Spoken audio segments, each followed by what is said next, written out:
Hello and welcome to the channel. Hope you're doing well. Today I'm going to show you how to make a high resolution mouse pad.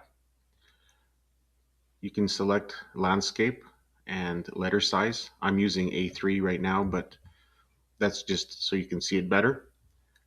So to make this mouse pad, you go Insert, Shapes, choose the rounded corner rectangle, and I'm going to choose the green color. So I go Shape Format,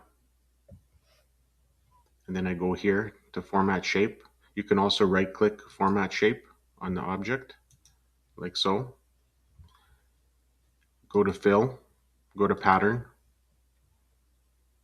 Let's make this a little bit bigger. I'm going to select green. I'm going to select black for the background. And then I'm going to select this.